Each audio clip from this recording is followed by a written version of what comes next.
Mi eterno y soberano Dios, pido tu permiso para compartir tu palabra. Utiliza estos labios de barro, Señor Jesús, y háblanos, porque necesitamos que nos hables. En tu nombre, mi eterno y soberano Dios, Jesús de Nazaret.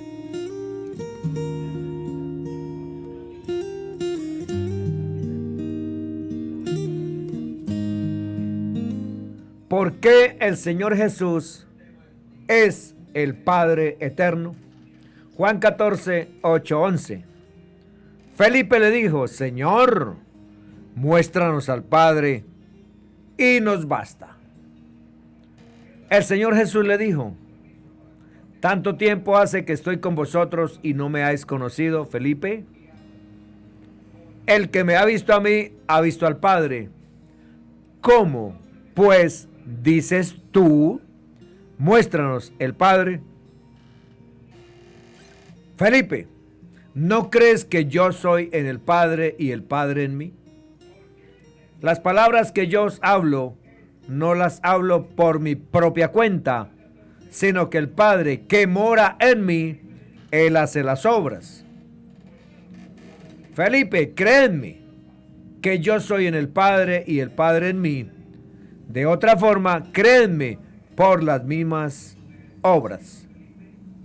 Estimados oyentes, estos textos que acabamos de citar no tienen nada que ver con la posición teologal unicitaria actual, pues las discusiones en tiempos del Señor Jesús de Nazaret sobre su origen se centraban solamente cuando algunos conocían o sabían que el Señor Jesús era Hijo de Dios.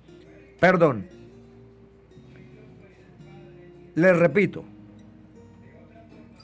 pues las circunstancias en tiempos del Señor Jesús de Nazaret sobre su origen se centraban únicamente cuando algunos conocían o sabían que el Señor Jesús era hijo de José, como se creía, y no como decía el que descendía del cielo, o como algunos le acusaban de ser hijo de fornicación, o estar endemoniado o loco, o ser alguno de los profetas resucitado, o cuando se discutía si era hijo de David o no.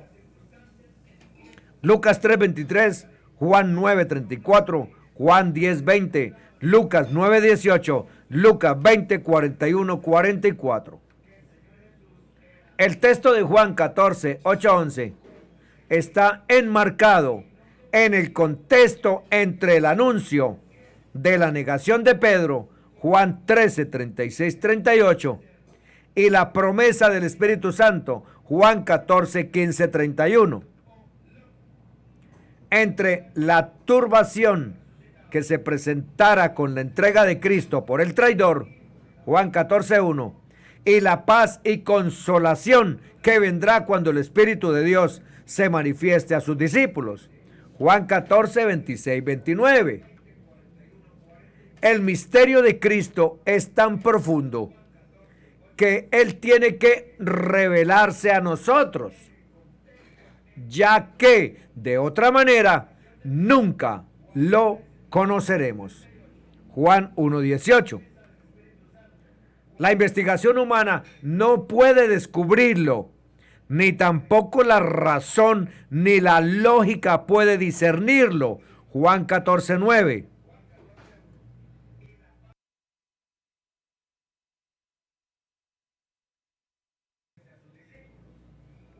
Es preciso observar de entrada que el Mesías no es llamado aquí directamente en Juan 14, 6:1, Padre, para evitar cualquier confusión con quien es llamado preeminentemente el Padre, y así no deducir apresuradamente que se trata de dos padres eternos, Jehová del Antiguo Testamento y Jehová Jesús del Nuevo Testamento, ni de dos seres divinos conformando la divinidad o el Padre hecho carne.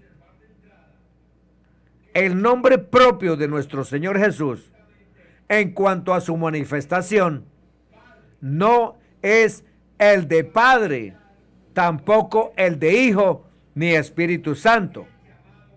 Procuremos evitar la confusión. Cristo vino en nombre de su Padre, y eso nos habla de Él como enviado, y no como representante divino ni agente ejecutivo de la divinidad. Por tanto, eso quiere decir que Cristo no es personaje separado de su Padre, sino uno con su Padre. Juan 5:43, comparar con Oseas 13:4. Esta misión, enviado del Padre, es sostenida cada vez que hace referencia diciendo, aquel que me envió, imprimiendo que tiene importancia esencial en el plan divino de salvación. Eso significa que solo Él está lleno de gracia y verdad, Juan 1:14, y que de su plenitud tomamos todos, Juan 1:16. La salvación contiene la realización suprema y definitiva del designio de Dios sobre el mundo y sobre el hombre. Vino a salvar lo que se había perdido. La verdad sobre el Señor Jesucristo como Hijo, enviado por el Padre para la redención del mundo, para la salvación y la liberación del hombre prisionero del pecado y, por consiguiente, de las potencias de las tinieblas, constituye el contenido central de la buena nueva. Según de Corintios 5:21, al que no cometió ningún pecado, por nosotros Dios lo hizo pecado, para que en él nosotros fuéramos hechos justicia de Dios. Preguntamos entonces, ¿cómo se realizó? En semejanza de carne de pecado, y a causa del pecado condenar al pecado en la carne. Romanos 8:3. Cristo Jesús es el Hijo unigénito, en quien el Padre agradó habitar en toda la plenitud, en quien tiene contentamiento para llevar a cabo la misión mesiánica, sin estimar como botín codiciable ser igual a Dios. Antes se anonadó tomando la forma de siervo, haciéndose semejante a los hombres, haciéndose obediente hasta la muerte y muerte de cruz. En esta condición de hombre, en esta condición de siervo, libremente aceptada, proclamaba: mi Padre es mayor que yo. No porque hubiese un Dios mayor y uno menor, sino porque el que moraba en él le llenaba en plenitud corporalmente, y porque mayor es Dios que el hombre. Job 33:12. Esta situación de Cristo de declarar que Dios su Padre es superior o de digna autoridad más que él, significa que no se estaba definiendo en ese momento como subordinado, sino como el siervo que hace la voluntad de su Señor para traer a muchos a la salvación. Cuando Cristo manifiesta que Él hace siempre lo que es de su agrado, la voluntad de su Padre, no lo mueve la misión de mostrarse como un Dios coigual, sino demostrar que ciertamente Dios estaba en Cristo reconciliando al mundo consigo mismo, no con ayuda u ofrecimiento de otro Dios. Precisamente esta obediencia hacia el Padre, libremente aceptada, no impuesta, esta obediencia aprendida en contraste con la desobediencia del primer Adán, continúa siendo la expresión de la unidad más profunda entre el Padre y el Hijo. Conviene que el mundo conozca que yo amo al Padre y que según el mandato que me dio el Padre, así hago. Juan 14:31. Mas todavía esta unidad perfecta de voluntades, la voluntad de Cristo como Hijo, sujeto a la voluntad de su Padre, obra la salvación del hombre y revela definitivamente la verdad sobre Dios en su esencia íntima. Hebreos 9:14. Cuanto más la sangre de Cristo, el cual por el Espíritu Eterno se ofreció a sí mismo sin mancha a Dios, purificará vuestras conciencias de obras muertas para servir al Dios vivo. Esto revela que la fuente originaria de la salvación del mundo y del hombre es la vida, que es la luz de los hombres. Juan 1:4. Al Padre lo vemos y conocemos en el Hijo, en Cristo. Y aunque es un solo Dios, siendo por siempre uno e indivisible, no hay distinción de seres divinos ni de sus supuestas personas divinas conformándolo como Dios. Esto debe ser creído y observado cuidadosamente porque el Señor Jesús lo declaró. El que me ha visto a mí, ha visto al Padre. ¿Cómo, pues, dices tú, muéstranos al Padre? ¿No crees que yo soy en el Padre y el Padre en mí? Así que, por las meras palabras, Jesús es el Hijo eterno. Jesús es el Padre eterno. Jesús es la segunda persona divina. Jesús es el estuche o envase de la divinidad. El Hijo en la carne. Jesús es un mero hombre donde reposó temporalmente la divinidad. No contendemos, ya que son solamente señalamientos, designaciones, definiciones o términos provisionales que emplean las diversas interpretaciones y distorsiones que algunos le dan a Cristo. Según la carne, aunque sabemos que es mejor emplear el término adecuado cuando se trata de hablar de Cristo como Emmanuel, Dios con nosotros. El hecho que el Padre se da a conocer en Cristo y el Hijo está en el Padre, es de suprema importancia creer y aceptar que el Espíritu de Cristo y el Espíritu de Dios son uno y son el mismo Espíritu. Primera Pedro 1:10-11, Apocalipsis 19:10. Veamos. Pues el Señor Jesucristo mismo lo aseguró. Juan 10:29, 33, 37, 38. Dice: mi Padre que me las dio es mayor que todos, y nadie las puede arrebatar de la mano de mi Padre. Yo y el Padre uno somos. Entonces los judíos volvieron a tomar piedra para apedrearlo, para matarlo. El Señor les respondió: muchas buenas obras os he mostrado. El Señor les respondió: muchas buenas obras os he mostrado de mi Padre. ¿Por cuál de ellas me apedreáis? Le respondieron los judíos, diciéndole: por buena obra no te apedreamos. No, no te vamos a matar por eso, sino por la blasfemia, porque tú, siendo hombre, te haces Dios. Si no hago las obras de mi Padre, no me creáis. Mas si las hago, aunque no me creáis a mí, creed a las obras, para que conozcáis y creáis que el Padre está en mí y yo en el Padre. Juan 14, 21, 23.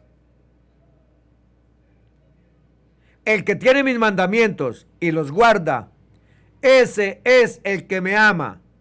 Y el que me ama será amado por mi Padre, y yo le amaré y me manifestaré a él. Le dijo Judas: Señor, ¿cómo es que te manifestarás a nosotros y no al mundo?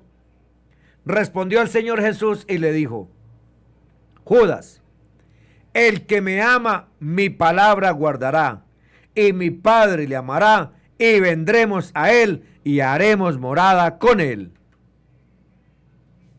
Estimado oyente, los textos leídos anteriormente no tienen nada que ver con la posición o los títulos de las tres supuestas personas divinas entre sí, que la interpretación católica romana y ortodoxa griega les ha dado. Y los evangélicos protestantes, hijos de la Reforma, de escuras, repiten sin fundamento. No indica tampoco la relación filial o diálogo íntimo o intradivino que exterioriza en el credo trinitario la inferioridad o subordinación del Hijo, sino la relación del Señor Jesucristo para con nosotros. Juan 14:20. Él es para nosotros en Juan 14 el que da a conocer al Padre. Juan 14:7. La imagen del Dios invisible. Juan 14:9. Y uno con su Padre, porque el Padre mora en él y en él está su Padre, porque el Padre mora en él y él está su Padre. Juan 14:10, 14. No podemos dividir a Cristo de su Padre o al Padre de Cristo, pues en Cristo habita toda la plenitud de la divinidad corporalmente. Juan 17:21, Colosenses 1:19, Colosenses 2:9. Teniendo presente que a Cristo no lo podemos dividir, el misterio de la piedad no consiste en reconocer que Cristo sea la carne. Esa es una herejía neocalcedonista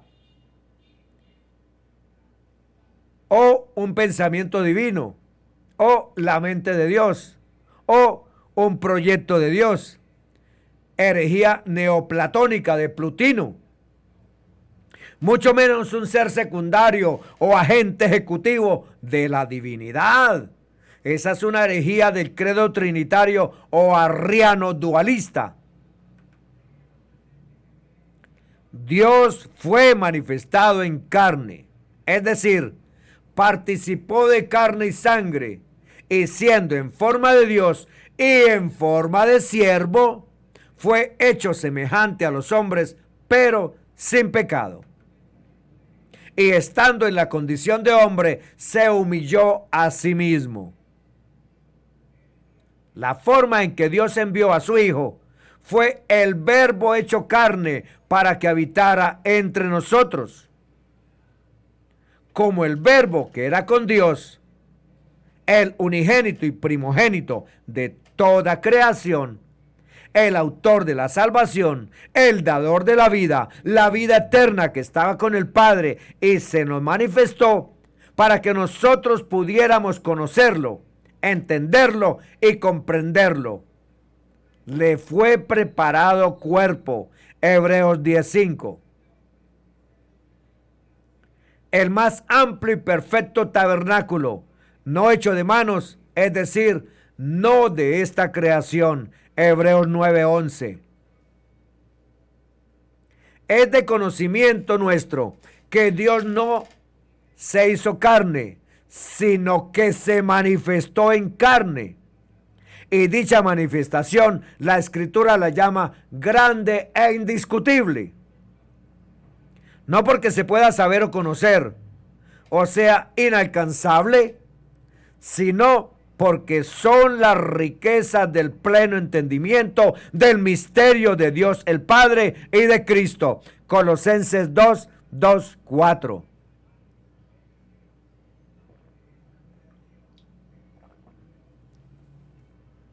La unidad perfecta entre el Padre y el Hijo es un ejemplo específico y concreto del misterio de Dios.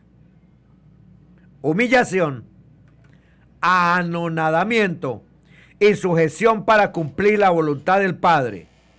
No es precisamente la misma relación que hay entre un padre y un hijo terrenal. Resultado ser un conocimiento superior a lo que el ser humano tiene como ejemplo apropiado o escogido para hablarles de esto a los hombres. No estimando cuando del amor eterno se trata. Juan 4:34, Juan 5:30, Juan 17:4-5.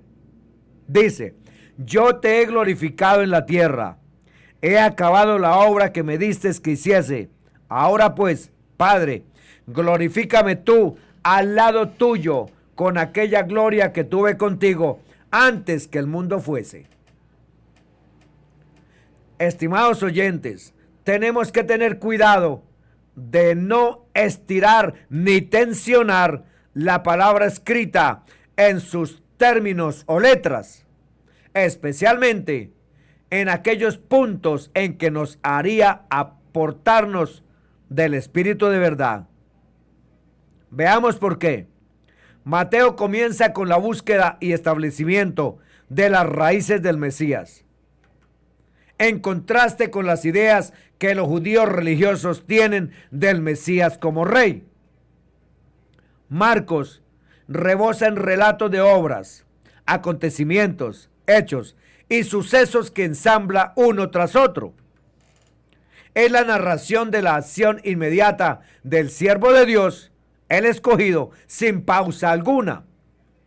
Marcos tiene puesta su atención en acontecimientos que demuestran que, en medio de todo esto, el personaje principal tiene una misión que cumplir. Lucas desea captar en palabras lo que se preparó en el cielo y la tierra a unos tristes y desesperanzados habitantes de una ciudad remota en una región controvertida dominada por el Imperio Romano. Al leer el relato del libro de Lucas, uno recibe la impresión del mensaje de gran gozo. Nació el Salvador en la ciudad de David, y este Mesías es el Señor. No otro Señor, sino el Señor de Israel. De ahí que se preocupe por demostrar su genealogía. Juan nos habla desde su primera narración de la naturaleza de Cristo. Su intento en el escrito es mostrar cómo Dios manifestó la única manera en que podíamos conocerlo y comprenderlo: habitar en medio nuestro. Juan expone cómo el Verbo hecho carne, lleno de gracia y verdad, dice y hace. Pero estas obras adquieren un sentido y significado más profundo cuando nos presenta a un Mesías que sabe de dónde ha venido y a dónde va. El libro de los Hechos de los Apóstoles y las cartas o epístolas, en cambio, nos muestran un obrar mayor del Espíritu Santo, dado a entender que lo que Cristo había prometido en Mateo 16:18, edificaré mi iglesia, estaba en desarrollo y crecimiento desde la orden dada en Hechos 1:8. Y me seréis testigos en Judea, Samaria y hasta lo último de la tierra. Las cartas, a su vez, resumen la fe cristiana. Pero, ¿cómo reaccionaría la naciente iglesia y sus ministros si se les pidiese que adaptase su discurso para ser colocado en escritos cuyos lectores son de todos los niveles sociales y culturales de la época? Al escribir para ellos, se consideraría meticulosamente cada palabra, cada término, puliendo frases y asegurándose que la doctrina fuese completa y bien expresada. Veamos la importancia. Romanos 1:8. Primeramente, doy gracias a mi Dios mediante Jesucristo con respecto a todos vosotros, de que vuestra fe se divulga por todo el mundo. Romanos 6:17. Pero gracias a Dios que, aunque erais esclavos del pecado, habéis obedecido de corazón a aquella forma de doctrina a la cual fuisteis entregados. Segunda Timoteo 1:13. Retén la forma de las sanas palabras que de mí oíste, en la fe y amor que es en Cristo Jesús. Guarda el buen depósito por el Espíritu Santo que mora en nosotros. Sin embargo, a pesar del carácter minucioso y cabal de los escritos, de las cartas o epístolas, el Espíritu Santo realmente quería impactar con la obra de Cristo después de ascender y traspasar los cielos, mostrando la dignidad, honra y gloria que Cristo tenía glorificado y, por tanto, expresar grandiosamente que Cristo tenía las respuestas a todas las preguntas que la vida cotidiana y la experiencia cristiana plantea, cuando los problemas prácticos discrepan en cuanto a su fe y doctrina. Apocalipsis o Revelación es un libro que muestra al Señor Jesucristo desde un punto de vista más profundo que cuando estuvo en la tierra. Y esto nos hace recordar la consideración que el apóstol Pablo señaló sobre Cristo glorificado. Según de Corintios 5:16. De manera que nosotros de aquí en adelante a nadie conocemos según la carne.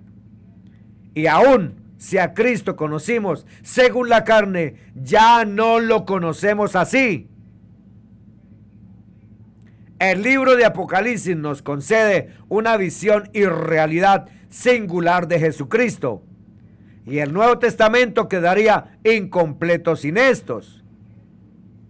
Los evangelios nos describen la vida del Señor Jesús desde 4 testimonios que afirman el cumplimiento profético. Las cartas aseguran la obra de Cristo resucitado y glorificado y lo que ha hecho en el mundo, la iglesia y en el cielo. Apocalipsis nos muestra a Jesucristo como el vencedor, Señor del universo y el mismo hoy, ayer y siempre. Apocalipsis 1, 7, 10, 17. He aquí que viene con las nubes y todo ojo le verá, y los que le traspasaron, y todos los linajes de la tierra harán lamentación por él. Sí, amén. Yo soy el Alfa y la Omega, principio y fin, dice el Señor, el que es y que era y que ha de venir, el Todopoderoso. Yo estaba en el Espíritu en el día del Señor y oí detrás de mí una gran voz, como de trompeta que decía: yo soy el Alfa y la Omega, el primero y el último. Cuando le vi, caí como muerto a sus pies, y él puso su diestra sobre mí, diciéndome: no temas, yo soy el primero, yo soy el último, yo soy el que vivo y estuve muerto, mas he aquí que vivo por los siglos de los siglos. Amén. Y tengo las llaves de la muerte y del Hades.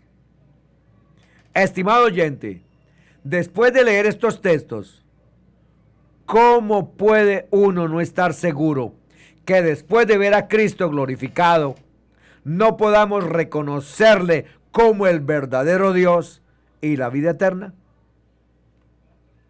Bendiciones para todos. En el nombre que es sobre todo nombre, Jesús de Nazaret.